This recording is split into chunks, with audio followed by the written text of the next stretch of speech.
Joining us, let the madness begin. By there, others will head to the American Airlines Center in Dallas for Illinois, Chicago, and second seed Oklahoma in the West. Craig Bolerjack and Bob Wenzel standing by. Enjoy your respective games, everyone. All right, Greg, thank you very much, and welcome to the United Center in Chicago, where beware of the new pod factor in a 12-5 matchup. The Blue Jays taking on the Gators. You're looking at the upper half today of the Midwest bracket on the opposite side of top-seeded Kansas. Hello, everyone. Tim Brando welcoming you to our coverage today here from the United Center. The Florida Gators were once ranked as high as number 2 in the country at 14-1, but they lost 4 of their last 7 and have not won back-to-back games in almost a month. Well, the frustration hit its zenith earlier in the week when on practice Tuesday, an altercation between Ladarius Halton and star shooter Brett Nelson led to a fight that fractured the cheekbone of Nelson, requiring surgery. The key to this game now, Eddie Fogler, who joins me, is the state mentally of this team for Billy Donovan after that kind of thing happening. Well, Tim, after Florida lost to Mississippi State in the SEC tournament, Coach Donovan wanted his team to regain a mental and physical toughness he felt they lost late in the year. This team is a team that has lost recently. This team needs to find its niche. This team has struggled and needs to find a better way to play. The third member of our broadcast team who will be working alongside us throughout the day and over the weekend on Sunday is Charles Davis. What about the physical state of Brett, Charles? Tim, the physical state of Brett is excellent. He's recovered well enough that he will not wear a face mask today when he plays. That's normally odd considering he's had a broken cheekbone. No face mask, not much swelling. They expect him to be ready to go today, Tim. All right, Charles, now for the Creighton Blue Jays, we're talking about a team out of the Missouri Valley Conference, Eddie Fogler, that's gotten to the NCAA party 4 consecutive years. Well, Tim, as a former coach at Wichita State in the Missouri Valley Conference, I can tell you firsthand it's very difficult from a very competitive mid-major like the Valley to make the tournament. 4 years in a row is an excellent accomplishment for this established program. This is not just a good basketball team. This is an established program. They could give Florida all it wants here today. Dana Allman left Kansas State to take over in his native Nebraska at Creighton, school located in Omaha. You look at the starting lineups now. Corver and Darren are a strong front line. 2 teams that like to get up and down the floor, Eddie. But the change in the starting lineup comes from Florida, where Orion Green will not start, and Billy Donovan goes tall by bringing in Bonell Colas, moving Matt Bonner to the 3 spot. Well, I'm surprised at that. Certainly Billy Donovan has his reasons. I expect Creighton to press here today, Tim. And now Florida's going with a bigger lineup that would be more susceptible to the press. In addition, I don't think Florida will press now. Dana Altman is a guy that told us yesterday, hey, you know, we've got to press. It's all we do. I'm not going to tell my guys to do anything else. Well, you don't change for anybody when you're as successful as Creighton has been. Tom Rucker retiring this year, 5 Final Fours, 20 trips to the NCAA dance. Michael Cypers and Jim Stoop and the rest of our officiating crew. Tyler McKinney running the point for the Creighton Blue Jays. Lindemann loves to run backdoor cuts. Everything runs through Darren and Corver. Tough pass. Lindemann brings it in. Harry House is a swing player, complimentary role player for Dana Altman's team. There's the double team of Corver. He's in trouble. Shot clock at 2. Lindemann will have to launch. A nice start for the Blue Jays, 3-0. Key basket. The underdog always wants to get off to a good start. Great patience by Creighton. Justin Hamilton has struggled at the point this year. You'll recall Teddy Dupay unavailable for this team for reasons that were well documented. Association and gambling cost him an opportunity to play this season. Colas gets it done. A nice jump hook. Getting a surprise start. He's the first in the scoring column. And Florida does come out pressing, Tim, even though it started a big lineup today. Lindemann. That's a 2 just inside the arc. Of course, both these teams have pressed during the year. It'll be interesting to see how they handle each other's pressure. Loose ball. Lindemann comes away with it.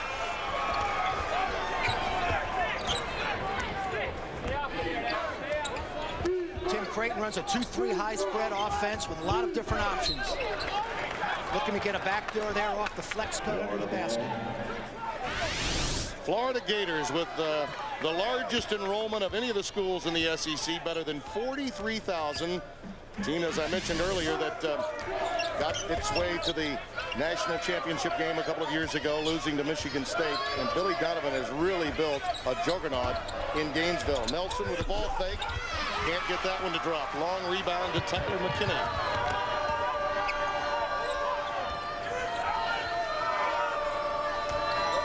Tim, Florida has Justin Hamilton, a guard on Corver, their number 4 man for Creighton, and he's an outstanding outside shooter. Florida's treating him like a perimeter player.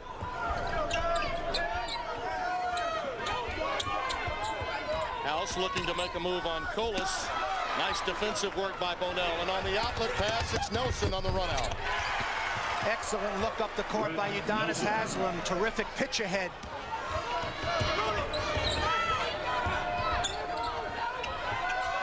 Wide open is House. Baseline extended. He gets an easy one.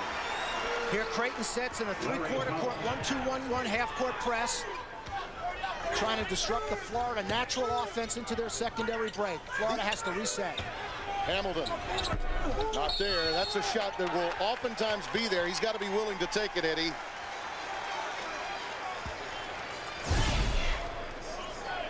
Here we see the cross-court pass to Lindemann. He looks across the court. Nice, easy baseline jumper by Larry House. First team foul. Talking about Justin Hamilton a moment ago, you see Terrell Taylor coming into the game. Play at the point, both from Orion Green and Hamilton, has been suspect in February. We've got a very up-tempo game established here already. Both teams like to press. Both teams are pressing. Creighton is more of a softer press than Florida. Florida trying to steal the ball full court. Creighton 3-quarter court. Brody wants it. Brody Darren, very physical player. Can't get that one to fall. Colas clears it to Brett Nelson. There's the bump. Very nice job that time done by Brett Nelson to force that foul from McKinney. You look at the Blue Jays profile in the Missouri Valley Conference. Omaha, Nebraska. They're so proud of this team. A school that has really flourished while Nebraska has struggled, the bigger school. There are a lot of fans of the Blue Jays that are also Huskers, but if Creighton is the front runner, they'll jump on board. Omaha, of course, the home of the NCAA College World Series. Colas took an extra step. Colas not used to playing as much on the perimeter with this big lineup, Tim. He's uncomfortable out there trying to make plays. Here's the full court press of Florida trying to disrupt them at the 3-quarter court line. Now they got a transition defense, get back and pick up. Ismail Carroll is in the game now, number 12, youngster out of Connecticut. Much better defender, very quick. They become a much quicker team in their pressure when Carroll is on the floor. Brody Darren gets Haslem airborne. And Udonis, who has been foul prone throughout his career, gets an early one. Well, that's a key thing because Haslem has got to stay out of foul trouble or Florida is very vulnerable. They do not have anyone that they miss more on the bench when he's on the bench than Udonis Haslem.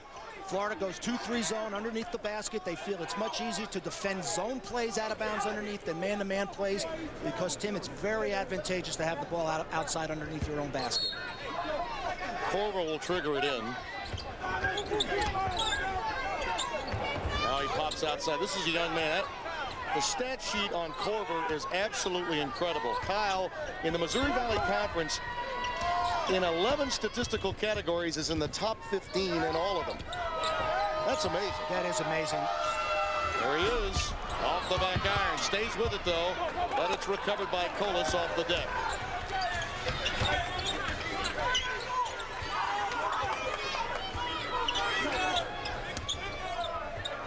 It'll be interesting, Tim, to see how Creighton guards Haslem at the low post when he's able to catch it. Nelson's shot not falling early from deep. He's missed a couple of threes. Carroll giving it up to Terrell Taylor. Here we see their 2-3 high, cutting off the high post. Two-man game. Corver off the pick from Brody Darren. Long rebound by Bonner. Excellent pass. Haslem recovers it. Got a foul prior to his move to the hoop against Brody Darren. Young man that transferred from Northwestern. Darren picks up his first timeout. Just over 4.5 minutes gone in Chicago.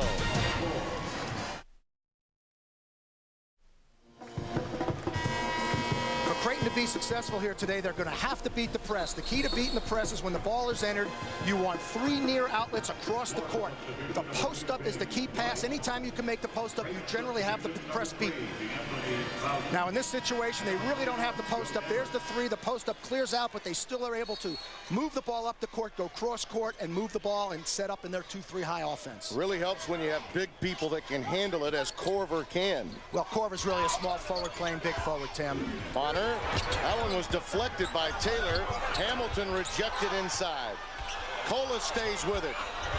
Dabbert is in the game. He got a piece of one, and Anthony Bowden tried to recover it, but was on the sideline. It will be controlled to the Gators. Well, here we see offensive boards by Colas and the Florida bunch getting up there and keeping the ball alive. Creighton is going to have to put bodies on people here today to get the Gators off the board. Florida's 0 for 3 from downtown early on. Here's Carroll. We told you he helps them in pressure. Very quick, very defensive. And Ismail Carroll gets the first steal of the day. It's 9-4 Blue Jays. Bonner almost lost his dribble and then, in fact, turned it over. Here we see Hamilton getting stripped by Cairo. Cairo takes the ball down, gets the angle to the basket, and hips Hamilton off for the easy basket.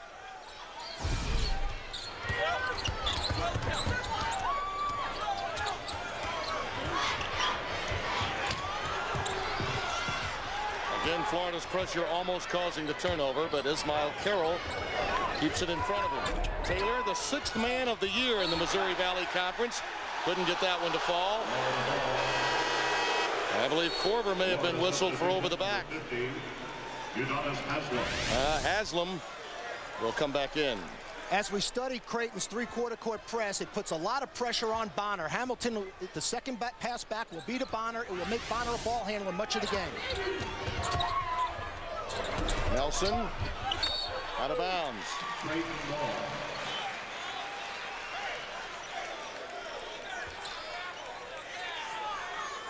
Korver will trigger it in. And David Lee checks in now for Matt Bonner. And you look at the turnover problem for Florida. Only 1 field goal, and they've missed 3-pointers. Over the top, Taylor rejected by Brett Nelson. A remarkable play. Korver for 3. Look out. Once he warms up from deep, he's better than 42% on the year from downtown. Last time Florida hit the post up, James White. There it is again. Haslam. And White manages to get it into Haslam's hands. Once he's got it down there, he's unguardable. It is over, Tim, at the low post. Korver again. And another bump. I believe Dabbert may have been whistled, trying to check Udonis Haslam. Joe Dabbert, the sophomore from Bailey, Colorado, picks up the foul. Transition defense for both teams will be crucial in this game. When you are pressing, teams take it through the press to get fast break opportunities. You have to sprint back, talk, and pick up properly in transition, or you give up easy baskets.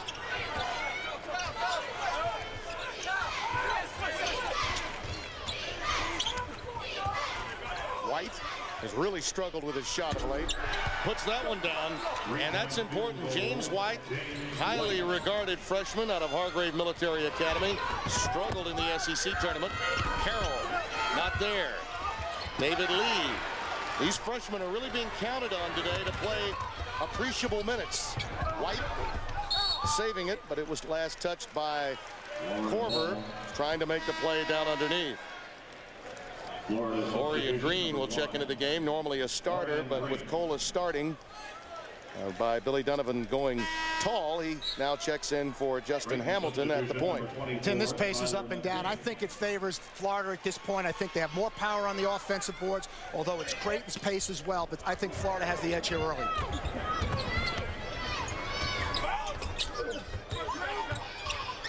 Haslam being doubled, quickly gives it up to Green. Udonis, tough inside there. That's an offensive foul, and that's very important. That's 2 on Haslam. He gives away the cheapie on the defensive end and now picks up the offensive foul, and Bonner will be forced in. Well, here we see Creighton trying to figure out how to guard the man inside. They come running at him, and he runs over Dabbert. Unnecessary foul. Haslam not playing under control. I'll tell you, the games that they've lost recently, Haslam's been in early foul trouble, or Nelson. And either one of those two options gone from that team for an appreciable time. They can't recover from that. Creighton doing an excellent job, Tim, of looking up the court and throwing over the top of the press to negate it in the backcourt. Korver over Bonner. Jump hook won't fall. Nice tap out by White to get it into Orion Green's hands.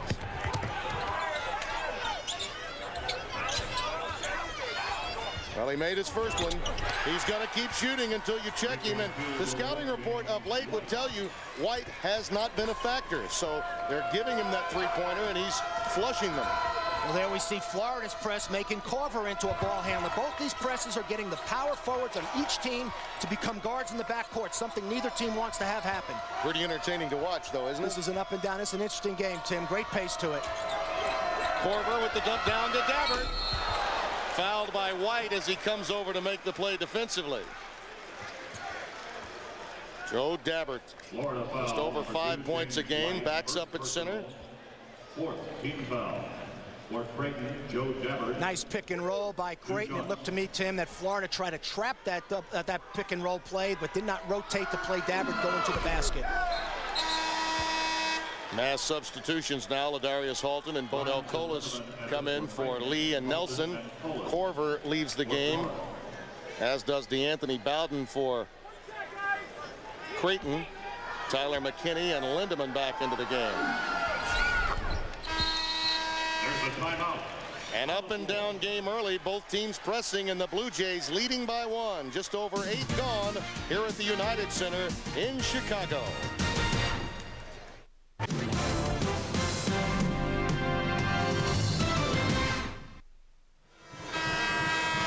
Game summary in Chicago in the Midwest region. 8 minutes gone. Both teams trying to press. There's an old adage, Eddie Fogler, that teams that press don't like to be pressed. Well, there's some truth to that here today, Tim, as well. And both teams, the decision making in the front court once they make the press is going to be critical, because if you turn it over in transition, you're generally giving up 2 at the other end. My question to you is, what does Billy Donovan do with Haslam saddled with early foul difficulty? Well, he has to go to his bench, and it's not good for Florida. They're not nearly as good with their stud on the bench. It's a great advantage for Creighton.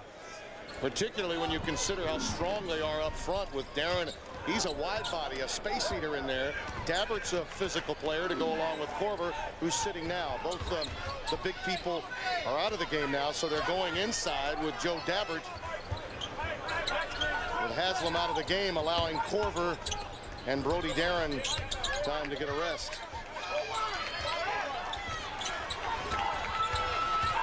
Shot clock under 10. Colas, again, that ball fake and a head fake leads to an extra shuffle. Tom Rucker calls him for traveling. And there again, Tim, we see Haslam on the bench. Colas is having to play more meaningful minutes. 2 unforced turnovers created by Colas. White with the near steal. He comes away with it. Can't get it to fall. Halton with the tip in. May have been called for the foul prior to that time, so wave it off. Ladarius Halton picks up his first foul. Number 23, Ladarius Halton. First now this is a spot throw, much more difficult against the press. Lindemann quickly trapped. You see the shooting story early. After a 3-for-3 start, they've cooled, have the Blue Jays, 2 out of 9. Taylor to Dabbert, not known for his offense. Hey, it's tournament time. You never know who the stars of the future might be. Well, the great teams have players step up, Tim, that don't generally get it done during the season. Creighton has changed his press from a 3-quarter court press to a full court press, much like Florida's. Green off the bounce. As these teams warm up, and particularly Florida, their press works a lot more, as it does here after a made basket. Bonner doesn't hit. Bonner stays with it. Finally pulled down by Creighton. Mike Grimes comes out of there with it, number 34 in blue.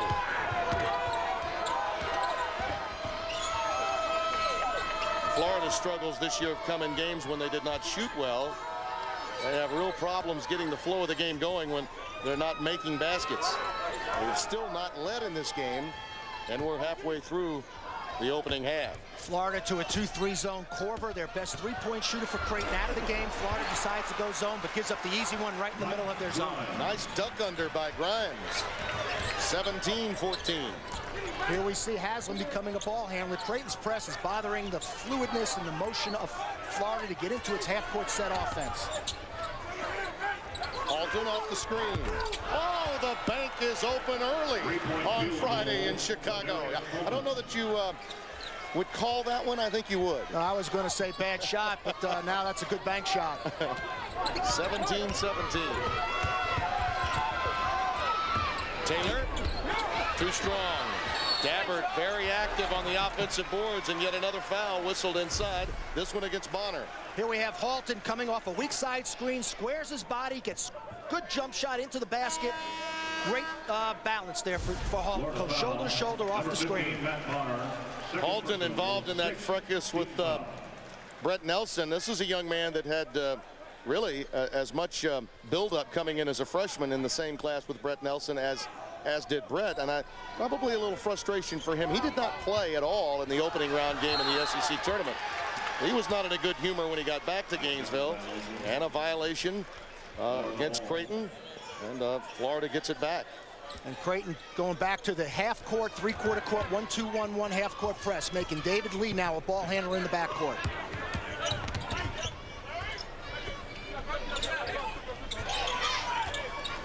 Creighton's going to have to decide how to handle Florida's screen on the ball. There's one right there. Hamilton. Colas, nice tip. Very athletic player, Bonell Colas. Sophomore from North Miami Beach. That's the Gators' first lead. Mark it down. It took better than 11 minutes for them to finally get on top. Brody Darren back on the floor with Korver, and a block against Colas.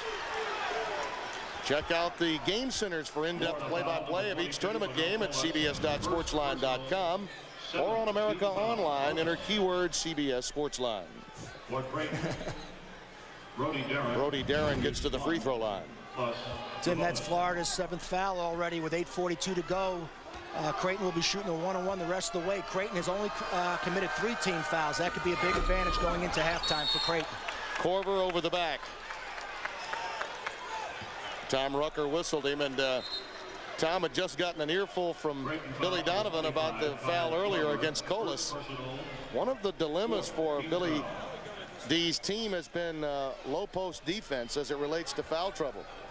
Well, absolutely, and that's why they generally double down to keep people from getting in foul trouble at the low post defensively. On the floor now, David Lee, the freshman, along with Orion Green, Hamilton, Colas, and Brett Nelson. And staying right with him is the best defender on this team, Larry House for Creighton. Number 20, shadowing Nelson everywhere he goes. Colas with the jump hook. Well, we saw Florida work on that high-low play yesterday. Excellent pass by David Lee into Colas at the low post. Creighton needs to get around the low post. That's way too easy. 17-5 run now for Florida with a 2-bucket lead. House, too strong. Lee the rebound. You mentioned earlier Creighton was making more shots, but the flow was Florida's. They're getting to a lot of loose balls in these situations now. Here's another example. They're going to call over and back now on the Gators, but they're getting to the loose balls more quickly than Dana Altman's team. 4-point deficit for Dana Altman here in Chicago. Today's lineup, as you look at our second rotation of games, many of you will see San Diego State against 4th-seeded Illinois here in Chicago. Others with Hampton against Connecticut. We all remember what Hampton did a year ago to Iowa State. Fran Dunphy's team, many people believe, is a posh pick in the opening round against California. Penn is no fun to play. They're very, very good each and every year and had a great win to win the Ivy on a playoff. Yeah, the last league to hold out on a conference tournament wound up having a 2-game, 3-team tournament anyway. Tim, again, Justin Hamilton, a guard, is playing Korver. They believe Hamilton, with his physicalness and his quickness, can take Korver out of this game.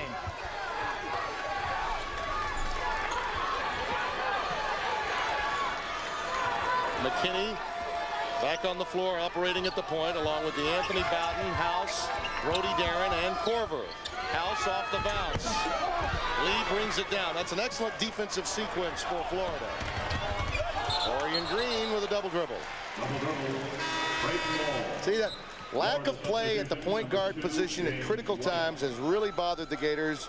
Although you see they are on a significant run of 17-5 in the last 6+ minutes. Well, in my opinion, I believe Florida misses Ted Dupay more than anybody would really want to admit. Not only could he play some point, he made big-time three-point shots down the clutch in clutch situations of close games as well. Yeah, he also played with a chip on his shoulder. There was a nasty side to his game, which I think has been noticeably absent in this Florida team this year. Florida's pressure is really bothering the set half-court offense of Creighton, and Creighton's having a lot of difficulty because of the pressure on the ball is not letting them run their set plays. Colas picks up the foul. That's 2 on him. And remember, Haslam already sitting down with 2. Second personal, 8. Pick and roll is part of Creighton's offense. Here we see Carver trying to set the pick and try to roll the goal. Carver has struggled in NCAA tournament play. He's not started off particularly well here last year against Iowa. Tim, 2 of 13 from the field. Yeah, I think anytime you're the focal point, and you see there, he had open shots in that game. And were it not for the fact that he could not hit them, they likely would have beaten the Hawkeyes in that particular matchup. He's been asked about it all year long. I think it's become a bit bothersome for him, but the only way to eliminate it is to come out and get it done today. 21-19.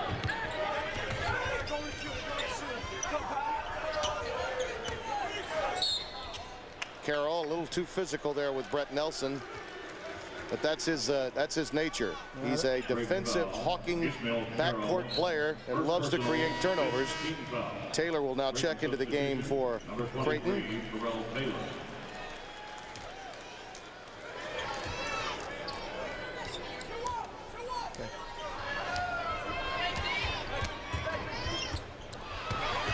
Another near steal by Carroll.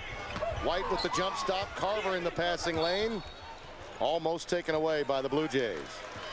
I don't see any effect of the eye injury to Nelson so far, Tim. He's missed a couple of open looks, but he seems to be active, has good quickness to his game. I think he's fine. The swelling is down noticeably from yesterday. He is 1 for 5 from the floor. And again, Colas called for the travel. He's much better in a situation where he gets the pass and just puts it up. Anytime he gives a ball or head fake, he moves his pivot foot, Colas. Well, again, with the foul trouble to Haslam, it's making Colas play many more meaningful minutes than he would ordinarily play. Now we've got Green coming into Colas. Billy wants to settle him down. You know, Brett, chatting with him yesterday, I mean, they clearly got their marching orders after the event.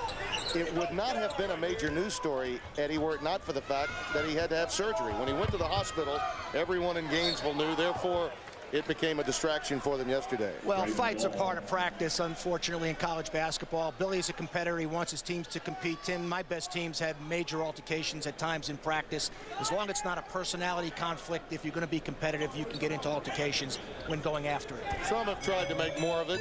Some claim that, you know, Halton was tighter with Teddy Dupay and misses him. Brett Nelson was perhaps not as close.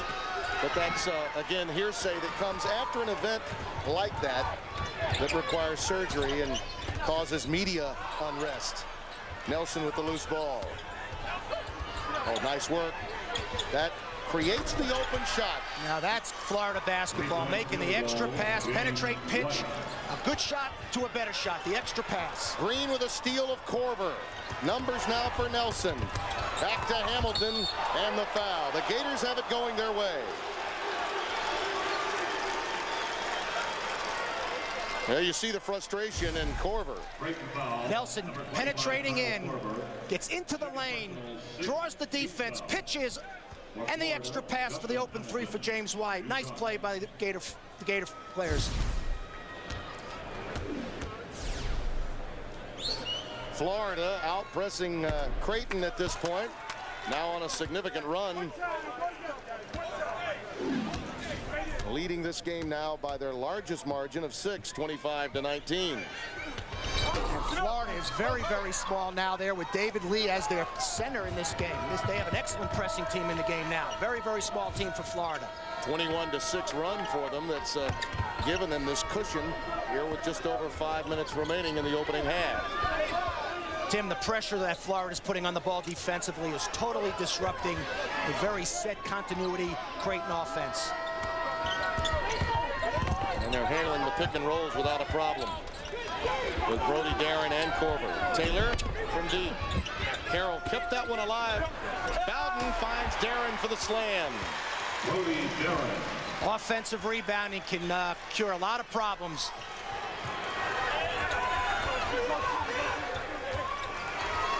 James White has really been a spark for Florida. He's hit 3 out of 3. Here's Nelson, his first tray. 28-21. Look out if he warms up.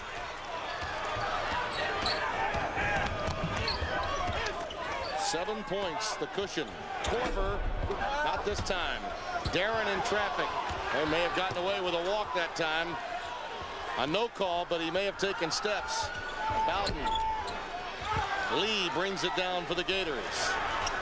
White really running the floor well to an open Brett Nelson. White over the back.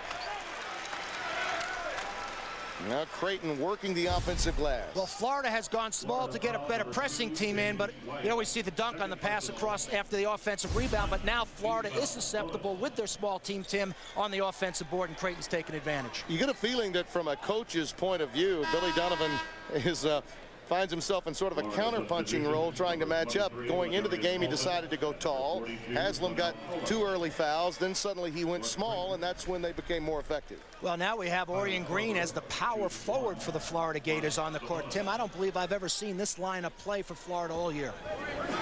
Haslam, Bonner, Colas, and White all with 2 fouls, which has a great deal to do with why this lineup's on the floor.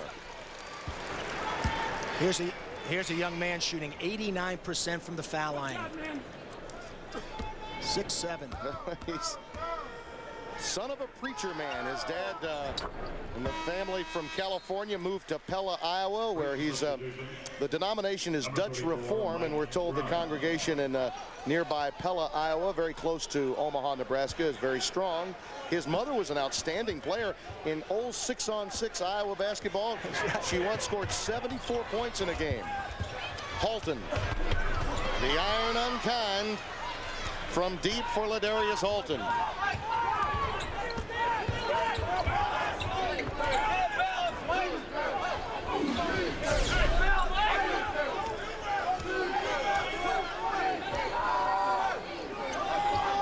Fifth-seeded Florida with a 5-point lead, but 4 players in foul difficulty, including Udonis Haslam, their low post star, against a very tough pressing style Creighton Blue Jay team of the Missouri Valley Conference. Grimes on the offensive board. That's what's kept Creighton in the game. Dana Altman's club has been very effective, Eddie Fogler, on the offensive board. Well, and Florida went zone there as well because Corver, again, is out of the lineup for Creighton, their best shooter, and Donovan thinks the best way to guard them now is in the zone. However, they just blow by the Creighton press for an easy basket. Yeah, don't blink. 30-25, Florida by 5. Tim, there are 2 players on the court over 6'6" right now. And Halton with another pickpocket to a wide open Nelson. That usually spells trouble. That time off the front iron, pulled down by Brody Darren. Florida getting great looks, just not able to knock down open threes. Nelson is 2 for 8 from downtown. Tim, it's interesting. Coaches want to see what kind of offense the other team has on the court. With Corver out again, Florida believes zone is the best way to play Creighton. Plus, they're giving up the foul situation and want to keep out of foul trouble because they're already in deep foul trouble. A little too much mustard on that pass from Bowden. And now Nelson misses an easy one and a foul over the back. And if it's on Colas, I believe it is, that's 3. Bonell forced into a starting role today. Florida foul number 42, Bonell Colas. Here we have Nelson. They don't stop the ball. He gets right to the basket. Unfortunately, misses a chippy and Colas over the back. The first thing you want to do defensively, Tim, in transition is protect the hole. Second thing you want to do is stop the ball. Creighton did not stop the ball. 2 shots. Cola's not known for his offense necessarily. He's had a couple of jump hooks fall in the game, but David Lee will be coming into the game, and also Ronnie King, a seldom used player, will see some playing time, which should indicate to you the foul trouble that Florida finds themselves in. King also checks into the game. Well, Florida has 4 guards and David Lee on the court presently. It'll be very difficult to keep Creighton off the offensive board with that lineup out there. And there's Darren, a little extra hook. And Brody Darren picks up his second. Those cheap fouls like that, Eddie, really bother coaches because you give one away in a position on the floor where you just don't have to. Absolutely. Those drive coaches, as you say, bonkers. That's an unnecessary foul. You put a young man on the foul line, although Lee's not a particularly good shooter. Tim, if you can get fouled offensively every time your team is a coach, you are thrilled offensively. You'd win every game. For Florida, Young David Lee at the free throw line. Shoots 1 plus the bonus. 30-25, a 5-point lead in a game in which Florida struggled early. Foul difficulty to Udonis Haslem. Then they went on a 21-6 run. Their press has certainly been more effective than Creighton's here in the early going, but they've gone deep into their bench and have committed them a number of fouls that could have them in the double bonus very, very soon. There's a timeout. Timeout. 2:30 remaining. Opening half in Chi-Town. Billy D's up.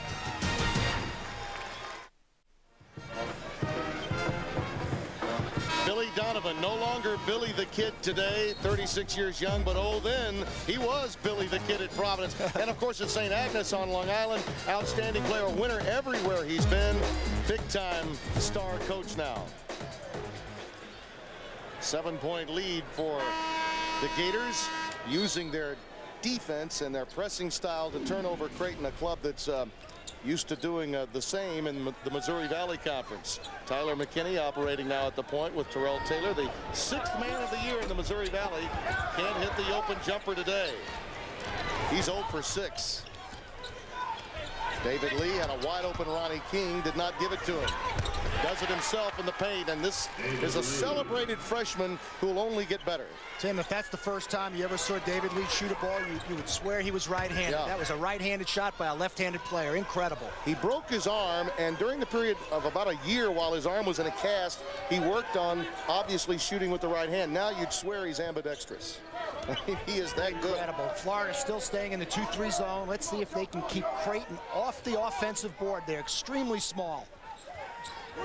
Wide open Grimes. Lindemann got it to him late. Now he dribbles through a double team. He took an extra step. Florida ball. Don't forget Survivor coming your way on Wednesday at 8/7 Central. The Amazing Race on CBS. 1:26 remaining and the clock ticking here in the opening half. Both these teams are deep into their bench. Hamilton. Lee with the follow slam. Well, they've been expecting more from him lately. He's delivered with a quick 6, and the Gators have a double-digit lead for the first time today.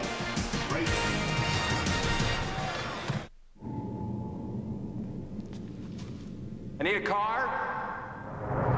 Shopping for a used car will never.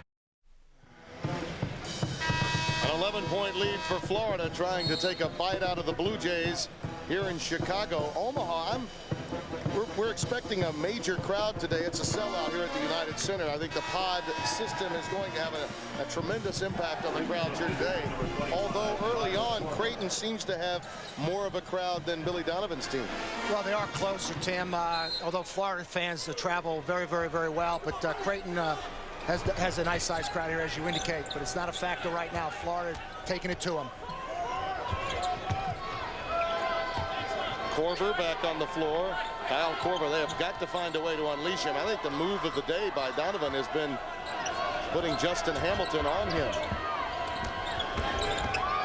McKinney off the pick by Korver. They've reduced Korver into becoming a designated screener. Nice pick and roll. Lee, Korver into the passing lane. Halton rejected by Dabbert. Loose on the deck, and the scrum ensues. And a quick foul against the Gators. Now watch Kyle Korver here. Here they bring Korver over to set the pick and roll.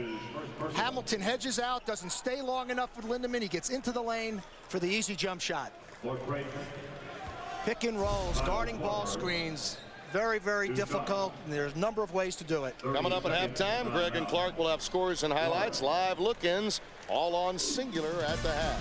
Timeout, 33.7 remaining. All right, whichever one of you guys picked that Vandertech stock. Our tournament summary, this is a dangerous seeding for today. You can bet Billy Donovan was able to get his team's attention after watching the opening round yesterday of this NCAA tournament with 2 12s beating 5s. That has been more the rule than the exception in recent years in this tournament. Tim, they're really not upsets in my opinion. You have neutral court, neutral officials. The crowds here root for the underdog. There's a lot of advantages for the lower seeds here to play. Another thing to remember for those that were critical before they actually went was sort of like some of the things you heard prior to this tournament were reminiscent of criticisms of a movie before a screening, in that obviously everyone that was a higher seed would have a home crowd opportunity. Well, guess what? Later today, Southern Illinois from Carbondale will be playing Texas Tech. And now, granted, it's 6 hours away, but an 11 seed with the pod system can sometimes have a home court situation over the higher seeded team. Tim, I think we'll have to wait a couple of years actually to get enough data to really know, however. 36-29, 7-point lead. Shot clock is off.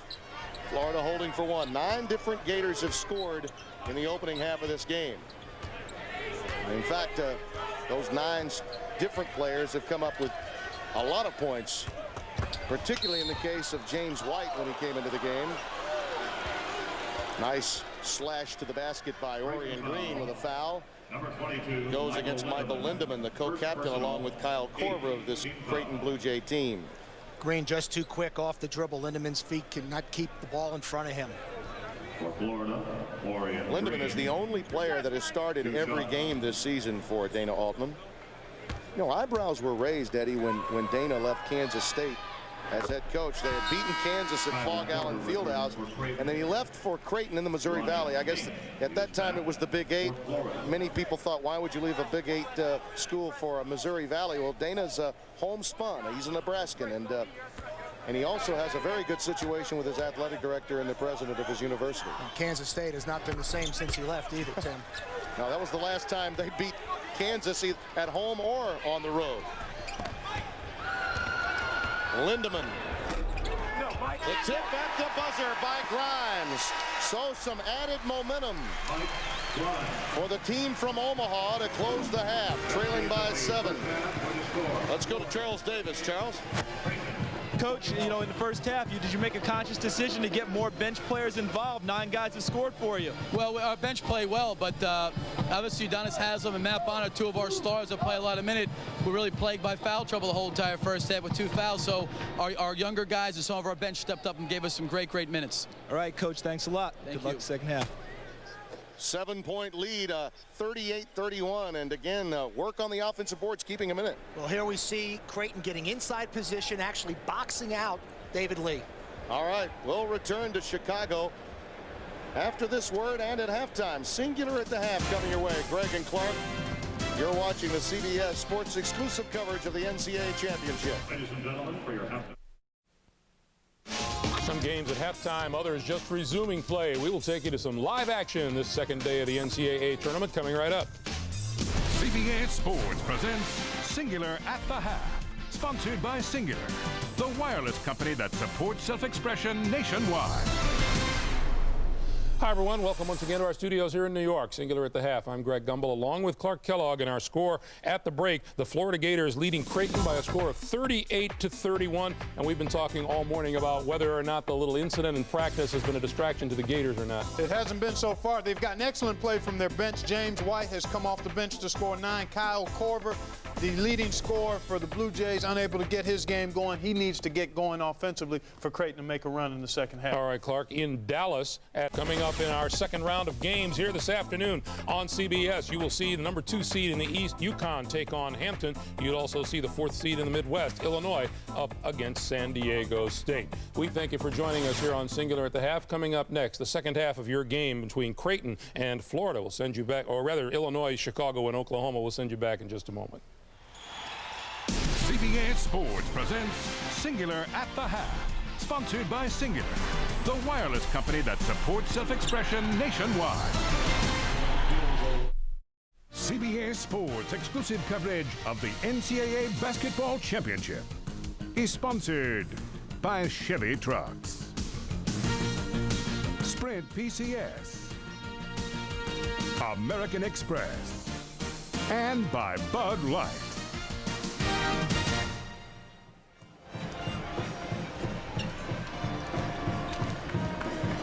At halftime, the Florida Gators lead the Creighton Blue Jays by 7, 38-31. Moments ago, our Charles Davis had an opportunity to catch up with the Blue Jays head coach Dana Altman. Coach Altman, two of your main scorers, Kyle Korver and Terrell Taylor, combined 1 for 12 in the first half. What can you do offensively to get them started in the second half? Well, I think they just need to slow down. They rushed a few shots there and got out of their rhythm. You know, then they missed a couple and the kind of pressure got to them a little bit. I think if they just slow down a little bit, they'll be fine. We got to get them some shots out of the offense, and if they hit one, I think they'll be fine. All right, Coach, thank you. Thank you. I tell you, Eddie Fogler, I got the impression that they were rushed for a reason. Well, they're rushed because it's called ball pressure by Derek Hamilton and Orion Green. Florida is really getting up into those two players. Hard to get shots.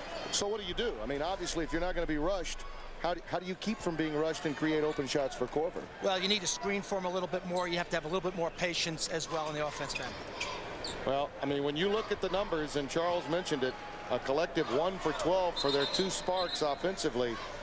Florida, in effect, was able to turn Kyle Korver into a role player. And that's not at all what Dana Altman needs. Well, coming in, Dana knew if that was going to happen, he'd have a hard time winning here today. Billy, on the other hand, Coach Donovan has to be ecstatic to be up 7, and Haslam played only 7 minutes in the first half due to foul trouble. Mike Wood, our alternate official, took a little long getting back. He was tardy, but we're back in play now. Udonis Haslam does start the second half, as does Orion Green. You'll recall Bona Alcolas got the start in today's game. And there's a foul inside as Haslam gets the entry pass. You look at the numbers, and again, 2 for 13 from downtown for the Blue Jays. And guess what? 24 of the 38 points coming from the bench for the Gators, and particularly James White, 3 for 3 from beyond the arc. Huge advantage for Florida. And David Lee also participated in that bench points as well, Tim. James White had only 17 three-pointers all season. He was a 26% shooter. Today, he's perfect, 3 for 3. Nelson now is really struggling. He's 1 for 7 from three-point range, 2 out of 10 overall, but it has not affected the other aspects of his game. I would doubt that the injury to his cheekbone has had anything to do with his shot not falling. Darren looking for the cutter, now does it himself. That's Creighton's set, and Darren's a strong body in there, very difficult to guard. And Creighton going right at Haslam, trying to pick up his 3rd foul early in the second half. 4 points in the game for Brody Darren.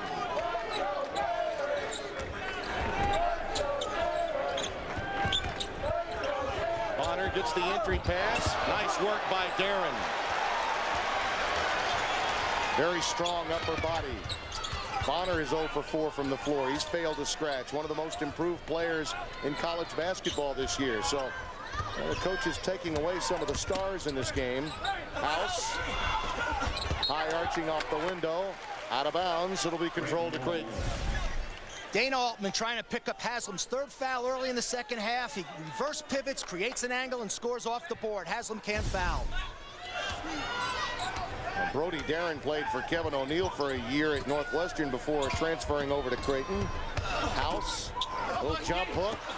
Lindemann can't get the follow, and Haslam clears for Florida. First rebound of the day for Udonis Haslam. 2 early fouls forced him to sit. Unable to get lathered up in the opening half. And Florida started its regular lineup here in the second half. Haslam. Just his 2nd bucket of the day, 4 in the game for Udonis Haslam. Coach Donovan started Colas, but Colas had unforced turnovers in the first half. He decided not to start him this half. He wants better ball handling and passes on the court. Perimeter misses lead to brace. Just like that. Justin Hamilton with his first field goal. He has 3 points this afternoon, and the lead is back to 9. Well, Darren was wide open, and Lindemann missed him. Korver nails the tray. They missed a 2 to get a 3, Tim. Sometimes there's no justice. He has 10 points. That's just his second field goal of the afternoon. Green, boy, Korver got his hand on that one. Haslam in traffic, pulled down by Kyle Korver. 42-36. Billy Donovan wanted a call underneath, did not get it. Oh, off the back iron. Well, you can tell how badly he wants to get in the game offensively. Now, Dana Altman is not happy with that shot selection. Number 23, Terrell Taylor. Number 21, Joe Dever. 6-point game. Dana Altman's club trailing, and he just witnessed his star player Kyle Korver taking a 32-footer that did not please him particularly. And stared him down for that shot as well. I think that tells you, though, how frustrated he is, that he wanted to take that shot so desperately to get a make. Nelson getting the pick from Bonner. They'll pick and roll with a 3-point shot. He's more of a face-up player, big-time scorer from deep. That's the aspect of his game that's really improved. Connor, multi-talented, inside, outside. They pick and flare him actually on ball screens because he can shoot the 3 if necessary. That's his first bucket of the day. Taylor. Well, here we have Korver and Taylor struggling the first half. Both hit their first 3s coming out in the second half. First points of the game for Terrell Taylor, the Missouri Valley 6th man of the year. And both are in transition. Florida late picking up. Haslam, boy, that's a nice pass. Right to Hamilton, not there. And a push on Haslam, that's 3. Donovan is in disbelief. Jim Stupin with the call, and Billy is going to give him an earful. Haslam, a weak side try on the offensive board, gets called for going over the back. I don't know. I don't know. To Jim Stupin's credit, the official who whistled Haslam with his 3rd, he did see a left arm extended, Eddie. Udonis Haslam, an aggressive player. Extends the arm. But we got to play on. This is the NCAA tournament. I'm not very happy if I'm Billy Donovan, but I got to get Haslam out. He's very emotional at this point, could pick up his 4th. This is just what happened to him in the conference tournament against Mississippi State. 3 early fouls. He only played 3 minutes in 1 half. And now he's sitting again, and with what Billy likes to do with his press, you know, Haslam's sort of a point man in that press. It really affects what he does defensively. And offensively at the low post. In traffic, nice work by Terrell Taylor. That ball was actually hit on the way up. He was able to control it while in midair. 44-41, Tim Brando, Eddie Fogler, Charles Davis. Happy to have you with us here at the United Center in Chicago. Midwest region first round game.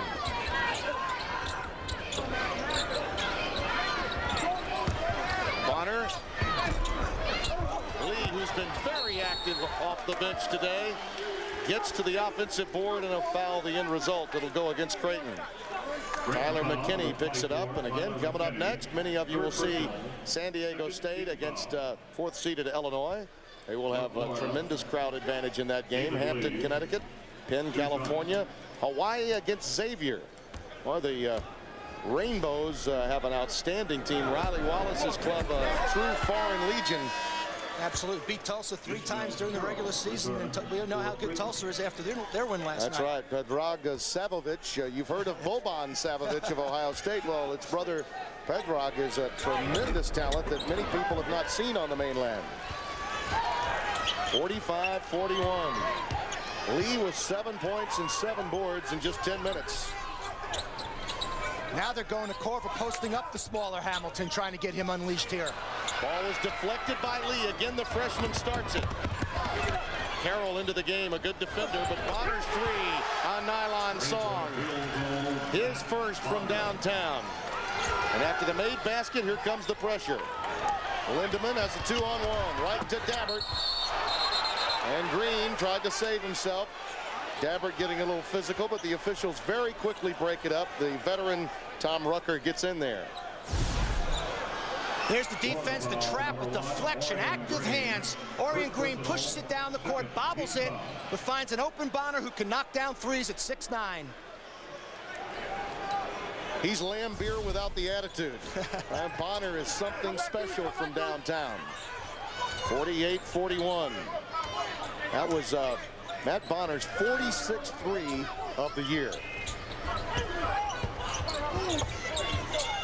Against zones, you want to get the ball to the middle of the zone and go weak side. See if Creighton flashes somebody to the high post versus this 2-3 Florida defense.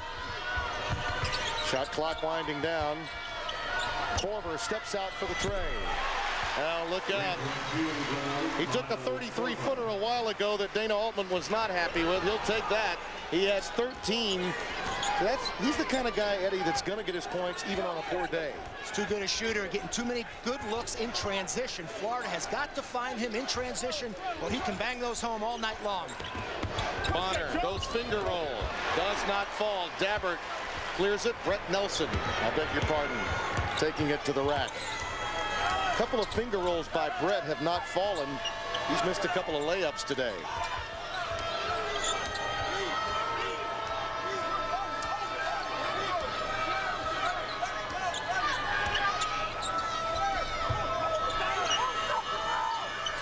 Dana Altman wants more movement and spacing, and he sees neither. So the suffocating zone that Florida's deployed. Shot clock at 3, a stress test for Taylor, and he still knocks it down. Well, you can't defend any better than that. That's as good as it gets defensively. You just got to congratulate the offensive team when they can make a play like that. The lead down to 1. Both teams very streaky from an offensive standpoint. In many respects, they're mirror images of one another. And now this crowd at the United Center getting behind the lower seeded team. Tough shot by Lee. Now numbers for Carroll. And the bump from Orion Green. That's the second foul on Orion Green. Again, great defense here. Florida plays excellent defense for 32 seconds, but Taylor jumps up over Orion Green, makes a very, very tough shot. And here's Korver. Coming out, wide open shot. That's way too easy for Korver. Florida's got to get into him more defensively and pressure his shots. I tell you, his feel for the game, Eddie, I really love. Shot clock winding down. He recognizes, hey, I'm going to step out and force them to guard me from deep. Well, Taylor's the one player Creighton has, Tim, that can beat you off the bounce. He can jump up over you on the offensive end of the court and make plays. Yeah, he is a big-time conference talent. The mid-majors many times now have big-time talent. Hamilton, that's a shot that he needs to take more of. First three-pointer of the day for him. He has 6. It was a pick and roll, but they slid behind the pick, and Hamilton pulled back and knocked it down. Korver, jump stop. Well defended by Florida, out of bounds off the Gators. 11:55 remaining. Billy Donovan wants an explanation, but he's happy with his defense. Midwest region game, Florida leading Creighton 51-47, 11:55 to go in the first half. The Creighton Blue Jays have a good luck charm on their bench today. He's their team chaplain. Father Robert Hart, who's been the team chaplain since 1982, has been through 4 coaches, loves Dana Altman, and also fancies Hawaiian shirts. The shirt he's wearing today, he picked up in Hawaii in 1987 at the Rainbow Classic, got 2 for $15. Looks like they've held up pretty well. Yeah, you bet. Well, Omaha, the home of Boys Town and Father Flanagan, he's Father Love Boat. Yeah, he's a colorful guy. DeAnthony Bowden got that hoop. It's a 2-point game, 51-49. Brett Nelson, a nice ball fake and a deuce. Willing to take the 2 off the ball fake. There's the dump down to Darren. Lee cannot guard him down there. Physical mismatch in the low post. Brody Darren way too strong for David Lee. Florida's going to need to double Brody at the low post. Brody Darren has been very effective, particularly when Udonis Haslem is out of the game. 3 for 4 from the floor for him. Nelson, that quick trigger. Look out. Nelson. That easy 2 gave Nelson confidence. Yeah. Now he bangs home the 3. 4 for 13 from the floor for him. But there's the answer. Terry Taylor, a terror for the Blue Jays. Down by just 2. And Chicago filling them up for Father.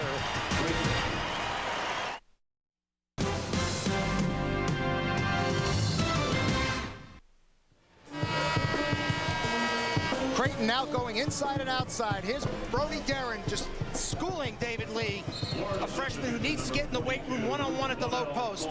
Now outside we see the pass over to Taylor for the 3. Florida may need to stop pressing. They're giving up easy shots in transition. What a difference a half makes in Terrell Taylor's game. 4 of 4 in the second half for Taylor after going 0-6 in the first half from the field. Yeah, it's amazing. He's got a total of 11 off the bench. The 6th man of the year of the Missouri Valley Conference, beginning to look like that here in the second half. 56-54. Udonis Haslam is going to check in on the next dead ball, Eddie. Does that surprise you? Not at this juncture in the game. 10 minutes to play. We got survivor you go here.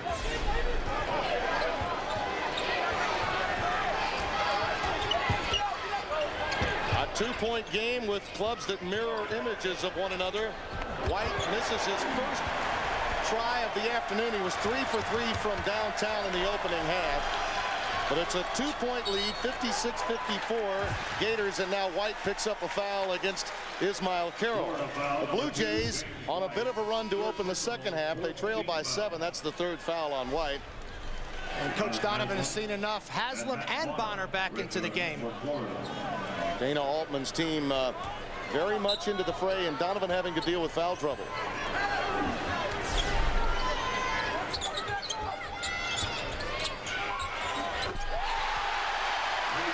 Korver knocks down a tray to give the Blue Jays their first lead of the half. He has 16, 57-56. Nelson can't hit. White crashing the glass. Second chance opportunity for Haslam just into the game, and he's fouled by Brody Darren. These are two teams that we felt coming in were mirror images of one another. As you look at the 12-5 matchup today in the Midwest bracket lower half, it'll be sized up with Kansas, the top seed, along with Stanford, who moved on yesterday in their win against Western Kentucky. Same half of that bracket when they moved to the Sweet 16.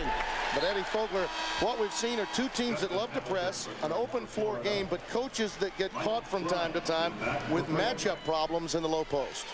Definitely here tonight. Of course, Haslam now back on the court, creates the angle to get to the foul line at the low post. Be interesting to see what Creighton does to stop him in low. And for Creighton now, Tim, has that confidence of twinkle in their eye. Yeah. They are playing with much more confidence here, and this game's going down the wire. And typical of sites like these, Creighton, of course, Omaha closer to Chicago than Gainesville, Florida.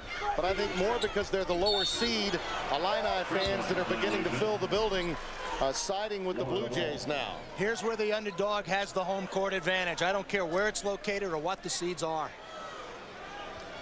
13 turnovers now committed by the Blue Jays. That's been Dana Altman's club's problem throughout the course of the afternoon. Hamilton dogged by Taylor. A normal starting 5 for Florida generally on the floor. Bonell Cullis got the start today. They wanted to match up with a taller team against Brody Darren and Kyle Korver. Foul off the ball will go against the Gators. Brett Nelson with his first. Well, Brett Nelson, of course, involved in the fracas earlier in the week with Ladarius Halton. Left his cheek fractured that required surgery back on Tuesday. He struggled with his shot today, but showing no ill effects from the problem. I mean, the swelling is down from yesterday's practice.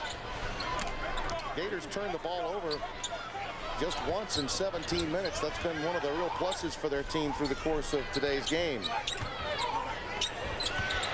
Bowden, too strong. Grimes keeping it alive. Ismail Carroll running the show now. Gets it to the Anthony Bowden. Wide open, Taylor. An air ball, and Haslam controls. Nelson has the ability to cross over. Great pass inside to Haslam, and he took the foul inside. And those big mitts just gobble that pass up. Creighton foul, number 25, Kyle Korver. Third personal. Watch Brett Nelson across the court, gobbles it up. Great hands by Haslam and powers the ball up, gets to the foul line. You've said this many times, Eddie, he is an angle low post player. Explain that, how he creates angles for himself. He has the huge body and quick feet. He's not overly athletic. He doesn't jump over you with great spring. He's a body, strength, quickness player. And once he gets you on your hip, it is over. He scores or gets to the foul line. The one concern for Haslam, not only today, but if Florida survives the rest of the tournament, early foul trouble. 2 straight games he's gotten into it. Nelson is fouled by Carroll. That's a 3-shot violation. The Cardinals sin in basketball defensively, fouling the 3-point shot. Florida offensive rebounds, a missed free throw, and gets to the line for 3. For Florida, number 10, Brent Nelson. He can't believe it. You see he's got that whodunit look. Ticky-tack, 3-point on the wrist, perhaps. Very close. Play on here. NCAA tournament game, Tim. We have had, though, a couple of, I mean, they've called it very tightly today, inside as well as out. Players have got to make that adjustment, and Carroll, known, by the way, as a defensive player that will take chances. Sometimes that you'll get a foul on image only. And Carroll's playing a lot more than Tyler McKinney here in the second half. He's much quicker with the ball and has done a much better job breaking Florida's press. But Florida now has pulled off the press against Creighton. Tyler McKinney, the freshman from Urbandale, Iowa, inserted as a starter mid-season, has led this team to a 16-3 record for Creighton since taking over. Oh, Carroll doing a little Marcus Haynes act in the corner, trying to find Dabbert. Out of bounds. This is a team made up of a number of players from the state of Iowa. Of course, Council Bluffs is very close by, as is Pella, where Corver's from. Brody Darren, McKinney, Lindemann, as well as the star of the team, Corver, all players from Iowa. And I think that opened the floodgates when Corver came. As talented as he is, Creighton will have fertile territory in the farmland of Iowa for some time to come. And Iowa basketball is much more noted for good players and many more players than Nebraska high school basketball. Foul spotted inside as Dabbert, trying to body up against Haslam, gets the personal. That's his second. 7:50 left and a 3-point lead for the Gators.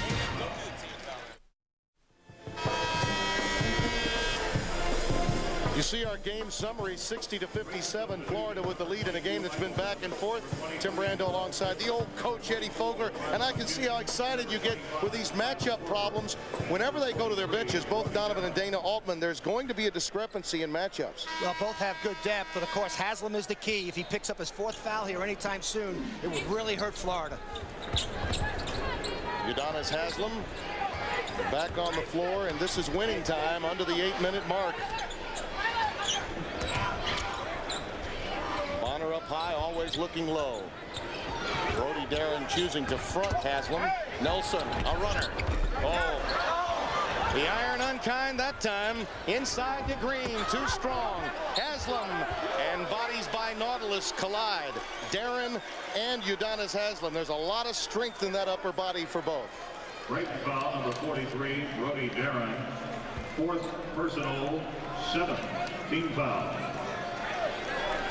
For Florida. Near the conclusion of every NCAA tournament game, we will select a Chevrolet Most Valuable Player of the Game from each team. To date, Chevrolet has contributed approximately $8 million to the scholarship funds of America's colleges and universities. Florida gets to the bonus at the foul line first this half, unlike Creighton, which got there in the first half. The foul shooting contest down the stretch. It'll go to the Blue Jays.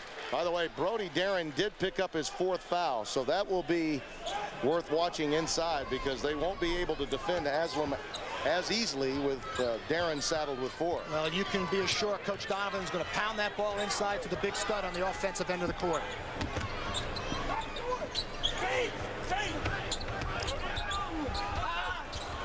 Nelson into the passing lane, creating another turnover. 14 committed by the Blue Jays today. Now, this is a time in the game, Eddie, we've touched on it before. The difference in this Florida team this year without Teddy Dupay, you close down the number 1, 2, or 3 options, which are these guys right here, Bonner, Nelson, and Haslam. It'll force those guards to take shots, and there's Udonis. Udonis, you know they're going to go in and try to get Brody Darren's 5th foul. That's too easy. They may have to substitute for Brody Duran here shortly. Darren giving it up to Taylor. He's been their offense in the last 5 minutes. Corver to a cutting Lindemann. That's his game. Backdoor cuts are Lindemann's game. Great savvy. Lindemann knows how to play without the ball. Overplay, backdoor layup. 63-59. One would expect that shots for Hamilton and Green would be allowed, but not for these fellows. Not for Nelson, not for Bonner. Loose ball. Oh, Taylor could not save it. What a break for the Gators. 3 Blue Jays around it. They could not corral the leather. Matt Bonner gets called ball watching, and Lindemann just flashes straight in front of him to the basket for the easy layup. Number 34, Mike Grimes. And Brody Darren checks out of the game. Mike Grimes comes in for him. That's one of the things that not only is Bonner usually capable as a shooter, but also as a passer. Green over the back of Corver. An easy one for the officials to call, and we're in the bonus. It's 1-and-1 time at the other end. 3 fouls on Orion Green. Third personal. Beg your pardon, it is the 16th foul. So Jim Stupin, who had given us a 1-and-1 signal, was just one away. Offensive rebounding foul, Tim. I believe that's the best foul in basketball. You want your players to pound the offensive board. It wasn't a 1-on-1. I like Orion Green's effort. From now on, they'll be at the stripe to shoot the bonus. 1 and a bonus. Corver saves it, but it was deflected. Tom Rucker with the explanation to Billy Donovan. Shot clock still ticking. Tyler McKinney back on the floor. He's had trouble today dealing with Florida's pressure. Inside to Grimes, working on Haslam. Not a bad idea. Udonis brings it down with authority. 6 boards for him. Nelson with the dump down. Grimes with the foul. How obvious the advantage for Florida to have Haslam on the court, offensively and defensively. When he plays without fouling, they're a much, much better basketball team. Personal, 18 fouls. I get the feeling early in games now, Eddie, because he's been foul prone, he almost plays with a defeatist attitude that he's thinking he's going to foul, therefore he does. He has the look of the officials are picking on me, and I don't have a chance to play. He's now 2 out of 7 at the stripe. He is a 70% free throw shooter, struggling at the line this afternoon.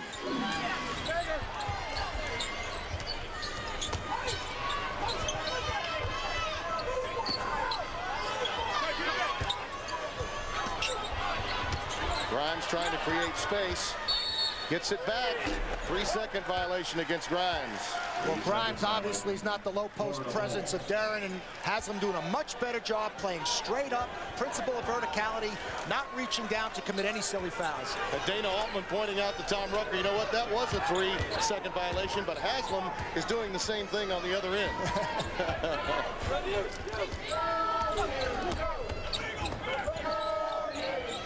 Pound that ball inside, Florida Gators. Why not? On the baseline, he can make it look easy. His hands are so good, and he also has outstanding touch. Haslam with 10. Timeout, Blue Jays. A 6-point game, 65-59 as he gets the 32nd timeout. 4:20 remaining. Adonis Udonis.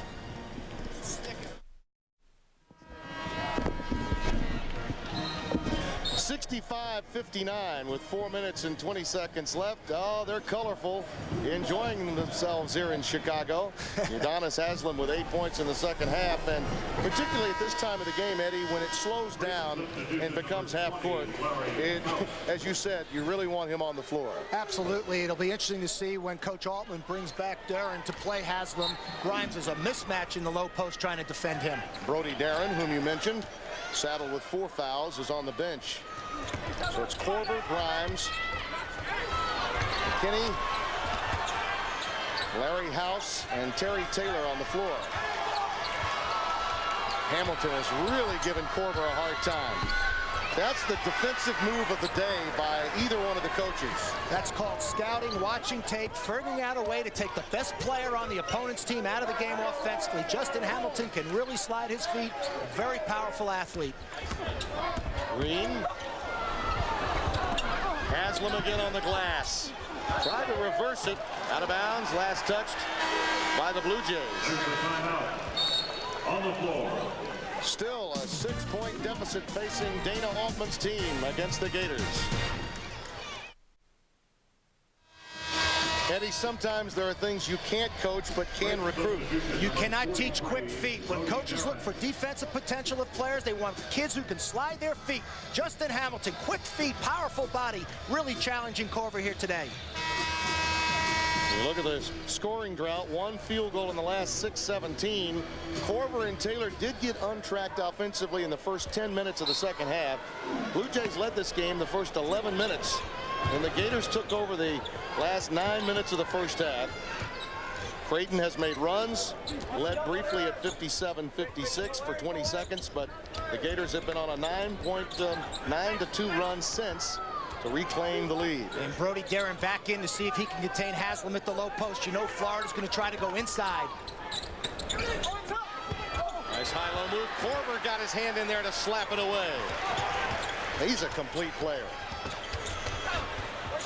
McKinney looking for him on the other end.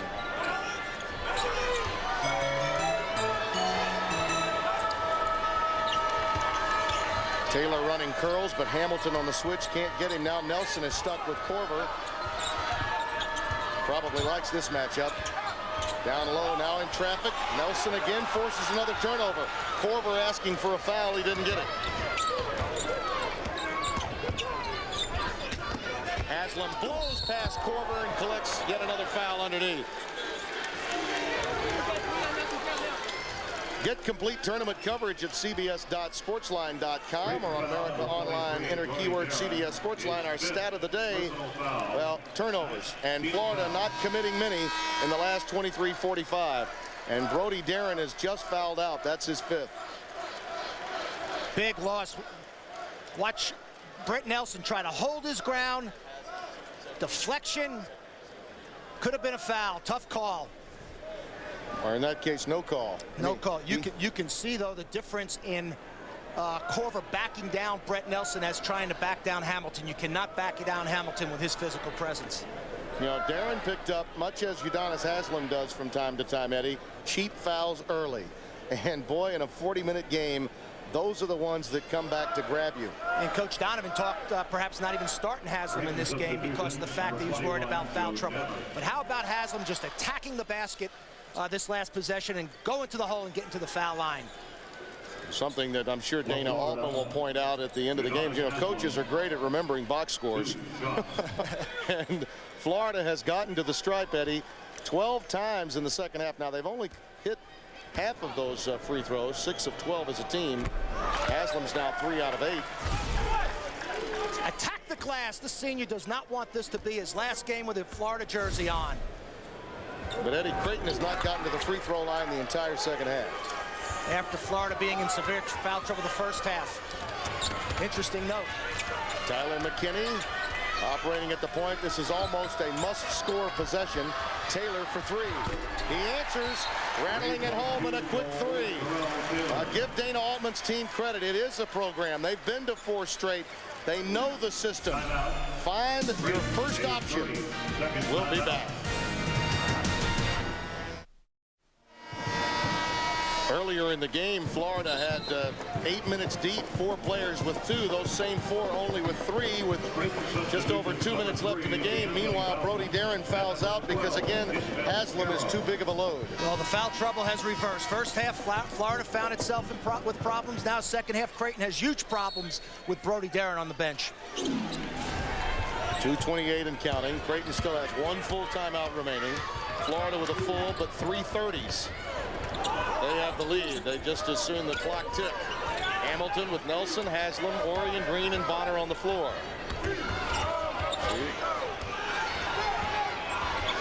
Creighton picking up the intensity on level on the ball. Haslam, boy, I'll tell you, Nelson saw a double team, knew right away Haslam had to be free. Near steal by Nelson, and a foul. 69-62, Florida, in a game of runs, was able to keep Creighton in a position where in 6 minutes they only had 1 field goal. But Udonis Haslem just picked up his 4th foul. Dana Altman's team has lost its inside presence in Brody Darren. He fouled out 2 minutes ago. And DeAnthony Bowden is going to get to the free throw line with 1:45 left. I believe there may be a discrepancy over just who picked up the foul, and also I think there's a water problem, yeah. Tim. Somebody needed their bathing suit on over there. I think much of the water got spilled on the official scorer and the timekeeper. Yeah, when Brett Nelson went for the steal, he went right into the alternate official Mike Wood's monitor, knocking over some debris and some software, some computer software. Deflection, and Nelson, great hustle, puts it back, and watch Haslem head first. Foul, wipes out the legs of the Creighton player. No reason for timing to be an issue there. I think they're saying that maybe 2:01 should be remaining, though, so the game clock itself will be changed. Obviously, it's in error now. I don't recall a college basketball game with 20 minutes and 10 seconds left in the years that I've been doing it. Deflection, very nice save by Nelson. Here's a senior. Udonis Haslem does not want this to be his last game. Excellent effort, unfortunately his 4th foul. A lot of hustle here. Haslem picks up a 4th, and in a very difficult spot. He really feels as if he's been targeted. That's not the cheap variety, however, is it? No, that's the kind that you'll take, and certainly Billy Donovan wants at this stage of the game. From the floor burns are us variety. Florida has 4 timeouts left. Any problem offensively for Florida, I would use a timeout instead of taking a chance on turning the ball over here. Creighton's going to, Creighton's going to be pressing. If there's any trap, any emergency situation, Florida has saved their timeouts. They need to use them if they have to. DeAnthony Bowden out of Hammond, Indiana. Transferred from Jacksonville, Texas College. Hammond is nearby Gary, Indiana. Only a stone's throw from Chicago. He's got a lot of fans and family here. 69-63. High pick from Haslem. Bowden runs right through it, no problem. Short arm that one a bit. Nice defensive sequence as Grimes blocks out for the rebound. Bowden to an open Taylor. He wants it. He feels it.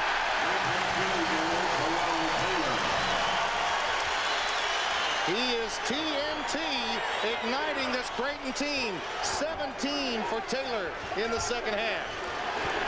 Florida's going to wind up with 2 possessions to 1 if everything stays the same with the clock the way it is. Haslem over Korver. Oh, Grimes lost the rebound. Boy, he'll play that one over in his mind overnight if the score remains the same. The penetration, the kick to a wide open Taylor. Switch from 3.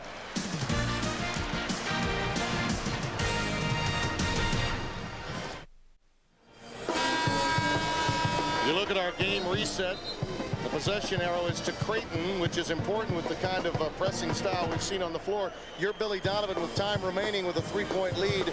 What are you thinking here? I believe I try to play 2 possessions for 1. I would like to get a shot up with approximately 45 to 50 seconds on the game clock if I can get a good shot, because then, Tim, I know I'm going to get another possession, even if Creighton can come down and bang home a 3 to tie the game. 1:11 left, a fresh 35.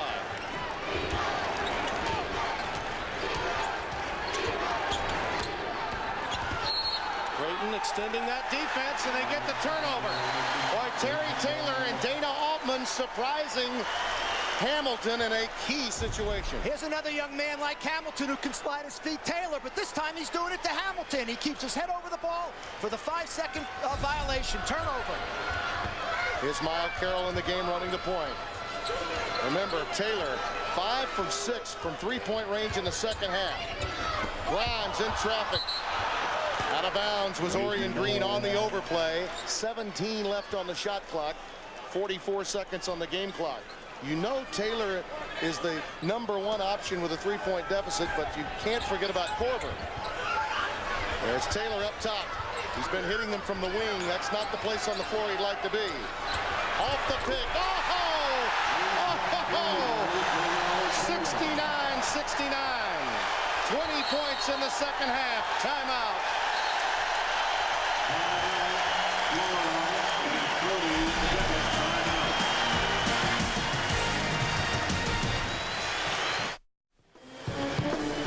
The sixth man of the year in the Missouri Valley Conference, Terry Taylor, no points in the first half, 20 in the second, 6 from downtown to tie the Florida Gators at 69.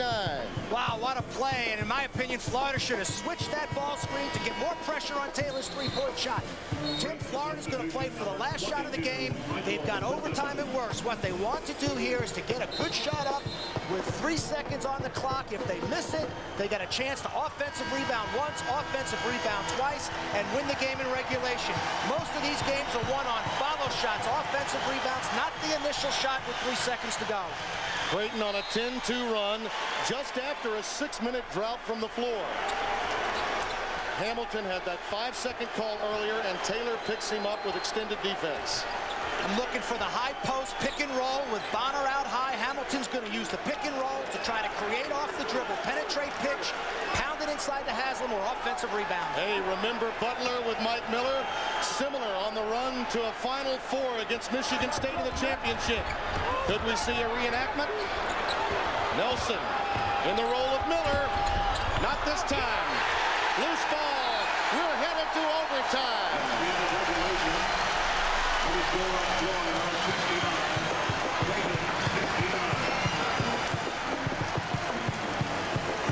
Right. So what did you think of this?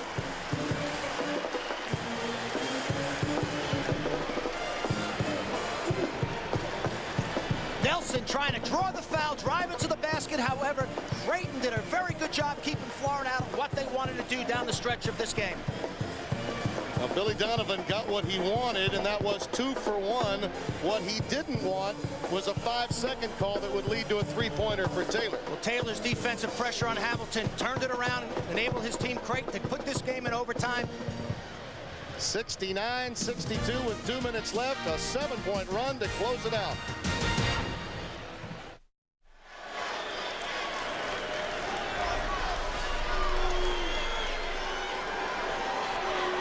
We're tied at 69, starting overtime in our first round Midwest regional game here in Chicago. Tim Brando, Eddie Fogler, Charles Davis. Well, your first game on CBS, rookie, was a buzzer beater between Florida and Alabama. Your first NCAA tournament game on CBS Sports, overtime. March Madness at its best. I'm going to hang around with you a little longer. I'm glad I'm with you and not on either of those benches. Brett Nelson running that curl, going to the left hand. Tough shot. Korver the rebound. Taylor is on fire. 6 of 7 for number 23 in blue. The Gators have taken away Kyle Korver today for the most part, although he's gotten his share of points.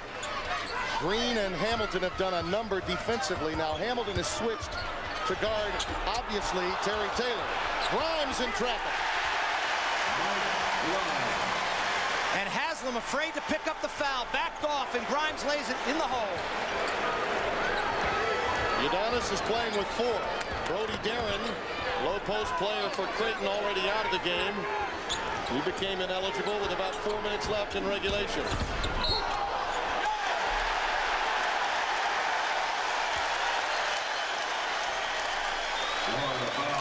A player control foul against Justin Hamilton turns the ball back over to the Blue Jays.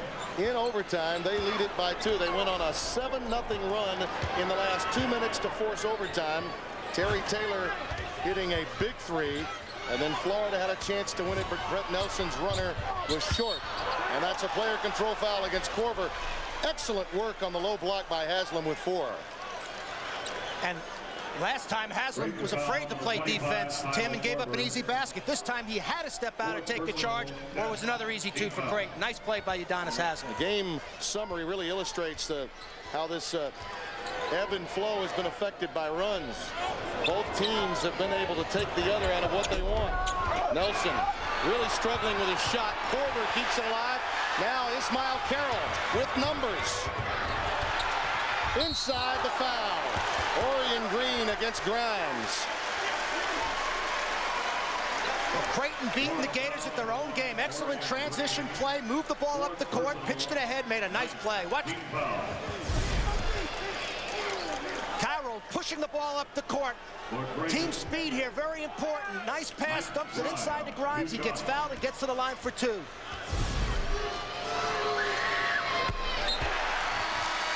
One of the storylines coming into this game was the injury to Brett Nelson. I don't believe the ill effects of the fractured cheek have had anything to do with his shot being off, but he has missed 15 shots from the floor. He's 4 out of 19.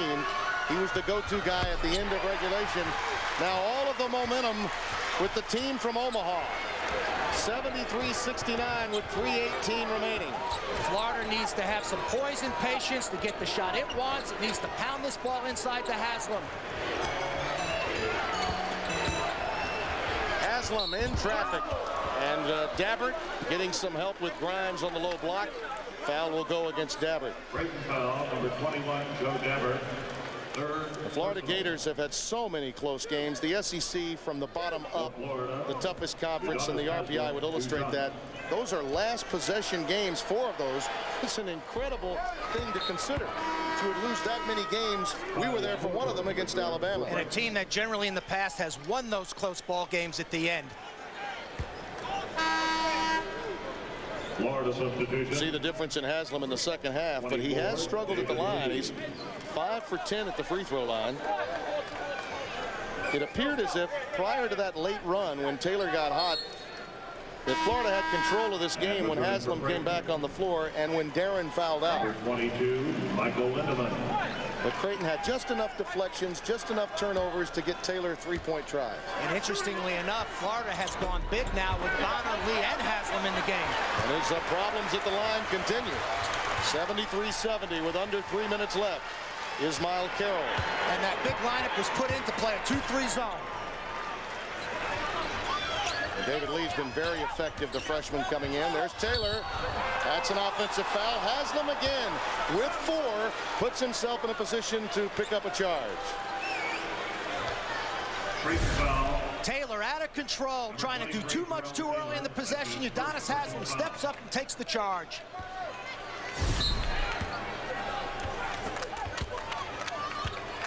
David Lee on the floor with Brett Nelson, Matt Bonner, Justin Hamilton, and Udonis Haslam.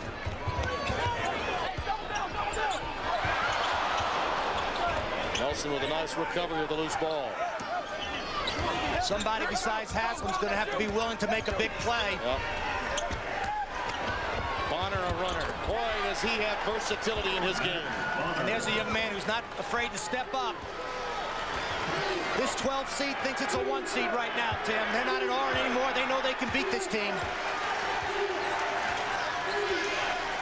Well, you coached in both the Missouri Valley Conference at Wichita State and at South Carolina and Vanderbilt in the SEC.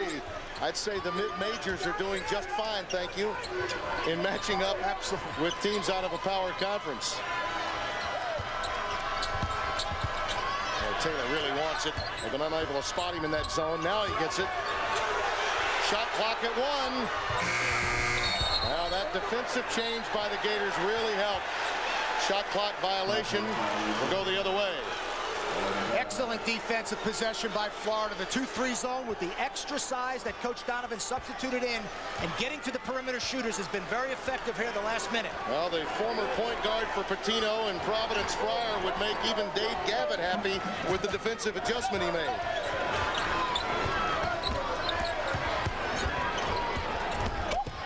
Hamilton, tough pass, recovered by Lee.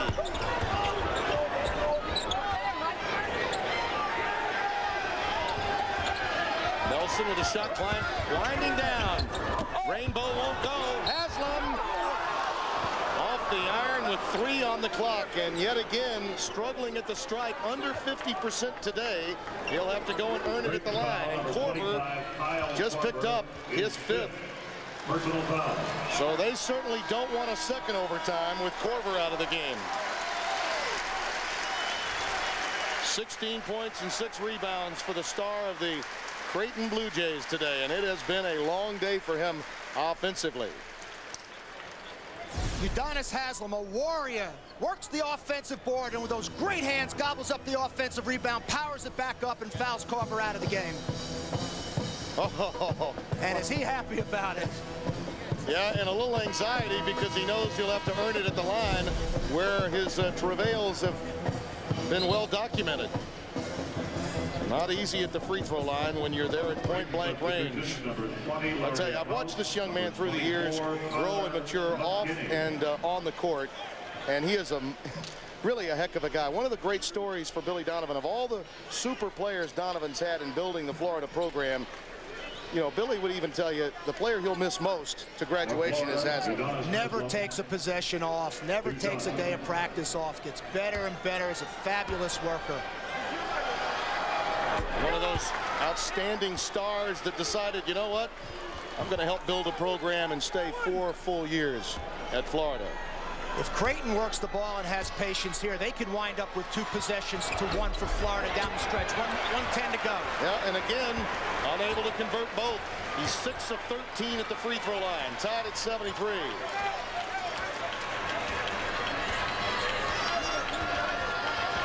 And now Tyler McKinney back in to get another shooter on the court for Creighton versus the 2-3 zone. Excellent substitution by Dana Altman. Tell you, Grimes has been active on the offensive boards, number 34 in blue. But with Korver out of the game, Taylor, you would expect to get a touch. And again, the clock winding down. Florida's defensive adjustments have absolutely gotten into the heads of the Blue Jays. And with Korver and Duran out there, not very comfortable offensively. Creighton really struggling to get shots against this tall Florida zone. Anthony Bowden comes in for Michael Lindemann. But with Korver out and with Darren out, it really limits what Dana Altman could do, doesn't it? Tim, we have a replay of the regulation. Florida can play for 1 shot to win this game. Let's see if they can get better organized. Uh-oh. There's the defensive pressure and a loose ball. Tie ball, the arrow to Creighton. Blue Jays get it now. Justin Hamilton could have and should have taken a timeout. Here we see Hamilton losing the ball, gathers possession, timeout. That's why you save your timeouts as a coach. Yeah. How badly do they miss Teddy Dupay? In a very big way. Dana Altman gets a crack for the win. If you look at our game reset, 24.4 left. The Blue Jays will get it. The possession arrow to the Florida Gators. But, you know, people wonder sometimes why a jump ball at the beginning of the game is important to a coach.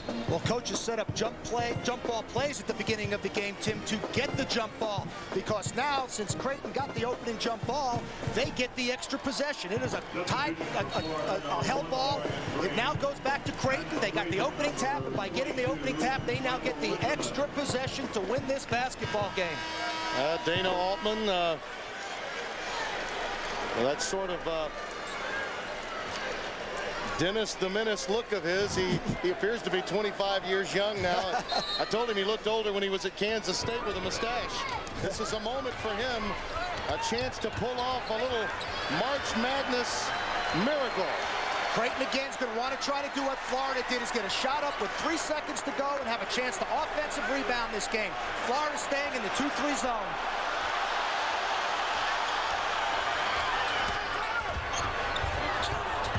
Taylor, the tip. We're headed to a second overtime. And with Korver out of the game, advantage Florida. All that remains is Taylor is a real scoring option for the Blue Jays, and Haslem will have to endure a second OT with 4 fouls.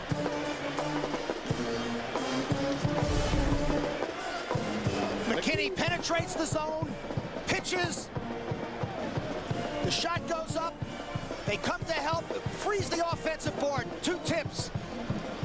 Oh, so many things have gone down for Terrell Taylor through the course of the day, but Billy Donovan's suffocating zone took him out of that play.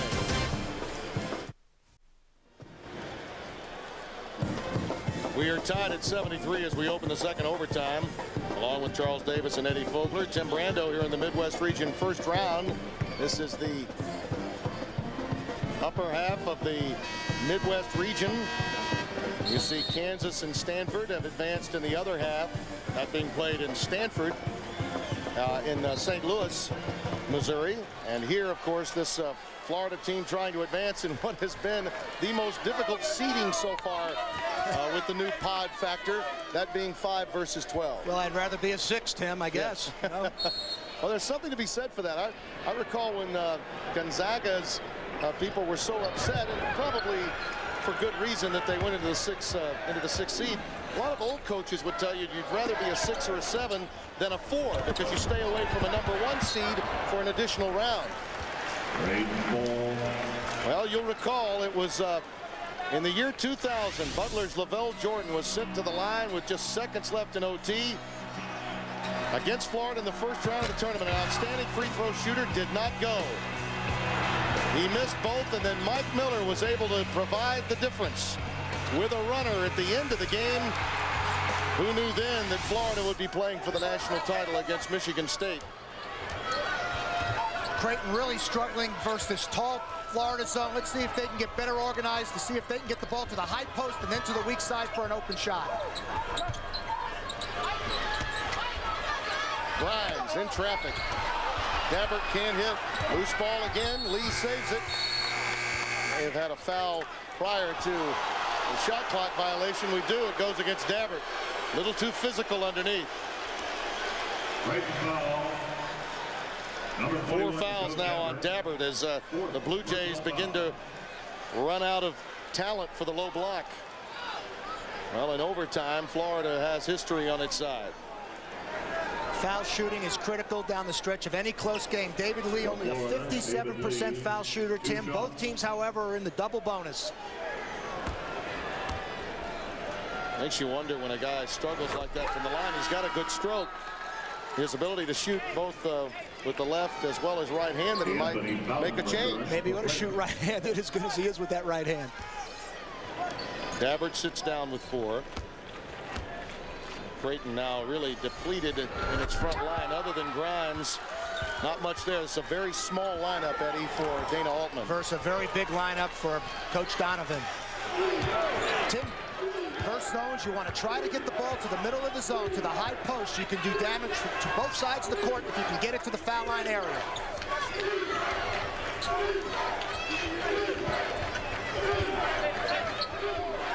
Creighton needs to flash somebody to the middle. Taylor lining up at the right corner of your screen. That's where he wants it. Off the bounce. Thank you. I mean, this guy is lights out. 76-75. He wants it. Feed and fan the little fella. And the follow-through is true. Coming up after your late local news, stay tuned for the Emmy Award-winning Late Show with David Letterman. Tonight, New England Patriots star Adam Vinatieri kicks footballs off the roof of the Ed Sullivan Theater to surprise a receiver. And Dave goes into the audience for Who Asked For It? Tonight on Dave. Well, I know this, Dave. We asked for good games. Game 1, we've gotten double overtime. It's a great game, and certainly you look at a Creighton team at Missouri Valley Conference. They have not backed down to a Southeastern Conference power, Florida. They have believed they could win this game from the opening tap, and they might very well do it here today, as we know. McKinney giving pressure to Hamilton. They have been able to turn him over a couple of times, once in regulation and once in overtime. A 5-second call went against him and then a loose ball. And Grimes fouls Haslam, and that should be 2. And for Haslam, that could make a difference because he's really been struggling at the line. We're in the double bonus. A total mismatch in low. Grimes trying to get around Haslam, impossible with that big body. He gobbles it up as he always does. Foul. Creighton is going to have to do something different on the defensive end of the court, or they're going to continue to put the ball in Haslam's hands. Udonis now 7 of 14 at the stripe. All in the second half. I mean, he's been living at the line. This time he converts both. But without Brody Darren, without Kyle Korver, Grimes is athletic, but he's certainly not physical. They can go to Haslam all they want. And on the defensive end, anybody outside but Taylor, Florida's got to be happy with the shot. given the lineup that Altman's having to go with, a win now in double overtime with the personnel he has would be that much more miraculous. It'd be incredible. Really struggling to get organized, however. Taylor trying to go one-on-one, and they run two at him. Bailed out by D'Anthony Boughton. He's quick. A shot clock violation. Shot clock violation. 77-76, and you see Kyle Korver, who struggled in the opening round loss to Iowa last year. Today, 16-5-2. That really doesn't underscore how difficult it was for him to get off a shot. I mean, Justin Hamilton did a tremendous job on him defensively. Now Florida's trying to post up Bonner or Haslam. Tough pass knocked away by Taylor. Tim, Florida has so many mismatches. They have their choice if they want to go to Haslam or Bonner, or even Lee now. I can't believe Dana Altman ever dreamed he'd have this team on the court in a double overtime. This is one of those, you got to deal with what you have remaining. And an offensive foul against Bonner.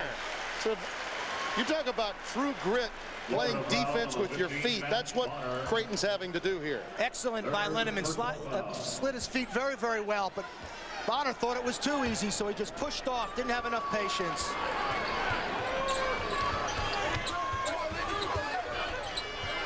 Creighton's had long and arduous tasks in their half-court game since Florida went to the 2-3 zone.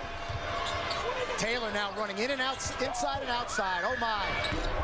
Off the front rim, loose ball. D'Anthony Boughton gets it back out to McKinney. Somebody but Taylor's going to have the courage to knock one down here. As Florida knows where Taylor is every step of the way.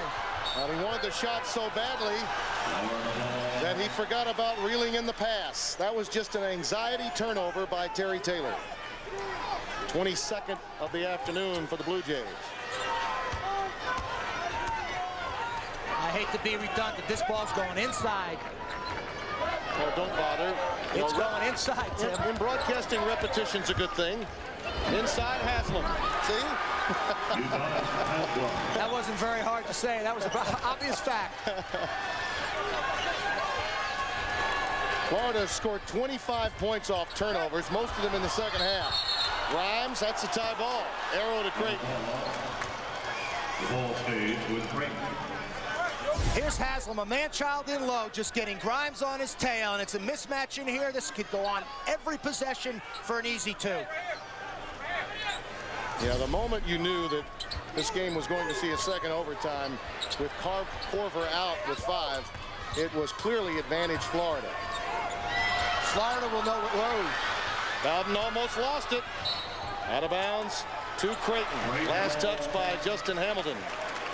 And again, those are the critical outs. Korver and Darren, one a low post player. Korver, the most versatile talent the Blue Jays have. Player of the year in the league. Dabbert, the other physical player, really rendered a non-factor because he's not a scorer. Who's going to be willing for Creighton to step up and have the courage to knock down a big shot here outside of Taylor, who Florida knows where he is at all times? McKinney's rainbow woefully short. Lindemann the follow. That may be the answer. A missed shot and a tip could be their best offense. Offensive rebounding. Sometimes it is your best offense. Under a minute in the second overtime. 23-second difference in the shot clock and game clock. Bonner, yes, and a foul.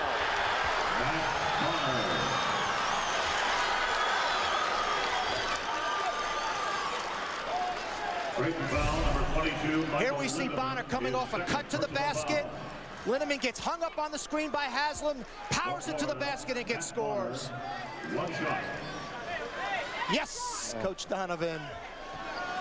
He may be older, but he's still living vicariously through the players. John Pelfrey, one of his assistants, one of the unforgettables for Pitino and Donovan at Kentucky. Just as into it. He'll be a head coach one day. Still a 2-possession game now, 45 seconds to go. Creighton down 4. They need a good shot, whether it's a 2 or a 3. And then take a timeout if they can score. Yeah, and they need to get it up quickly because it is a 2-possession game. Time. Yep. Was that a timeout? That was a timeout. I'm on the sidelines. I'm an assistant coach today.